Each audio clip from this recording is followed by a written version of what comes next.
Phone చేసినాడు. మాట్లాడక. Hello hello చెప్పనా? అమ్మకు బాగాలేదా? ఏమైంది? సీరియస్ గా హాస్పిటల్ చేర్పించాం. చేర్పించినావా? 10,000 ఫోన్ పే పోయినా. 10,000 ఇప్పుడే కొడతాను చూడు. ఏమన్నా అవసరం ఉంటే ఫోన్ చేస్తా. సరే ఉంటా.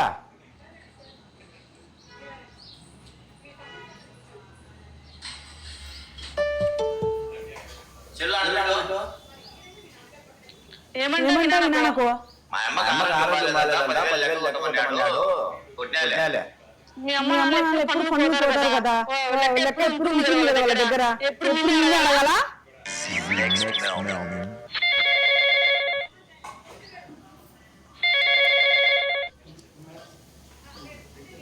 హలో హలో హలో చెల్లెమ్మా, బాగున్నావా? బాగున్నామ్మా. ఫోన్ చేసినావు? అమ్మకు బాగలేక ఆసుపత్రి చేర్పించాము. 3 లక్షల రూపాయలు డబ్బు ఖర్చు అవుతుంది. బావగారిని అడిగి 3 లక్షల డబ్బులు అడిగి పంట రాగానే ఇచ్చేస్తాను. సరే మీ బావని ఒక మాట అడిగి ఫోన్ చేస్తాలే. మంచిదమ్మా, ఉంటామ్మా. నాన్నని 10,000 పంపించిన కోపగించుకుంటాను. ఇప్పుడు అడిగితే ఏమన్నా కోపగించుకుంటారా? ఆయన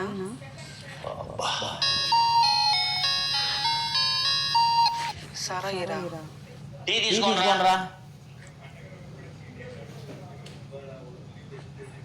ఏవండి, మా అమ్మకు సీరియస్ గా ఉందంట, 3 లక్షలు కావాలంట. మా అన్న ఫోన్ చేసినాడు. 3 లక్షలా? నా దగ్గర రూపాయి లేదు. అయినా భూములు ఉన్నాయి, పంటలు బాగా పండుతాయి. అమ్ముకొని చేయించుకోమను. నాకేమో నేను లేదు నేను.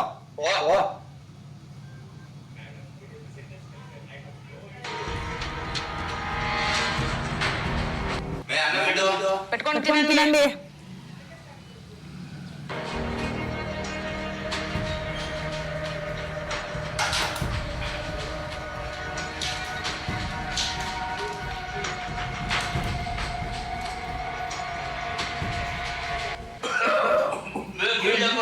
తెచ్చుకొని తాగుకోండి.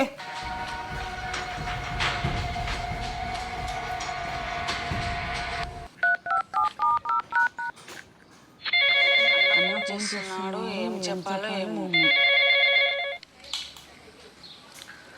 హలో చెప్పున్నా. అమ్మకి ఆపరేషన్ చేయించాము. చాలా బాగుంది. డబ్బులు ఎట్లా చేసినా ఉన్నాయా? నాకు చెప్పలేదే. సరే నేను అడిగి కనుక్కుంటాలే. మా అమ్మ ఆపరేషన్ మీరు డబ్బులు ఇచ్చినారా? మళ్ళీ నాకు ఒక మాట కూడా చెప్పలేదే. రూల్ కాదండి, భార్య చెప్పడం బాధ్యత. మీ అమ్మకు బాగాలేకపోతే మీ అన్న 3 లక్షలు ఖర్చు పెట్టి ఆపరేషన్ చేస్తే దాన్ని బాధ్యత అంటావు. మా అమ్మకు బాగాలేక 10,000 డబ్బుల కోసం నాకు ఫోన్ చేస్తే నేను 10,000 వేస్తే నీకు చిరాకు. మా అమ్మ ఆరోగ్యం బాగాలేదని చూసుకోవాల్సిన బాధ్యత నాదే కదా.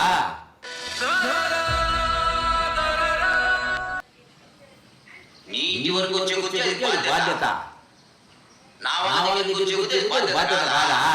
మీ అమ్మకు ఆరోగ్యం బాగాలేకపోతే ఎదురింటోళ్ళు పక్కింటోళ్ళు ఆడపిల్లలు వచ్చి చూపిలే. కన్న కొడుకుగా మీ అన్ని తినిపించేసుకొని అప్పులు చేసి మీ అమ్మకు బాగా చేస్తాడు. నేనంతే, నా తల్లిదండ్రులకు ఏ సమస్య వచ్చినా నాకే ఫోన్ చేస్తారు. వాళ్ళకి ఏ సమస్య వచ్చినా చూడాల్సిన బాధ్యత నాదే. నిన్ను చేసుకున్నాక నీ వాళ్ళు కూడా నా వాళ్ళే. మీ ఇంట్లో ఏదైనా సమస్య వచ్చి ఆ ఇంటి అల్లుడుగా నాకు చేతనైన సాయం నేను చేయాల్సిందే. చేసినా కానీ నీకు ఎందుకు చెప్పలేదు తెలుసునా? బాధ్యత ఏందో నీకు తెలియాలని. మేము పెళ్లి చేసుకున్నప్పటి నుంచి మిమ్మల్ని మీ వాళ్ళని కూడా మా వాళ్ళు అనుకుంటాం. మీరు చేసుకున్నప్పటి నుంచి వేరు కాపురాలు వేరు బంధాలు చేస్తారు. దీని వల్లనే సమాజంలో చాలా నష్టం జరుగుతుంది తెలుసునా మీకు? ఇది మానేయండి. చేసుకున్నాక అందరం మనం అందరం బాగుంటాం. అలా కాదండి. పెళ్లి చేసుకునే వేరు బంధాలు విడిపోతే సంసారాలు సర్వనాశనమై కూలిపోతాయి. మీకు ఎంత చెప్పినా అర్థం కాదు. క్షమించండి. ఇప్పుడు అర్థం చేసుకునే సంతోషము.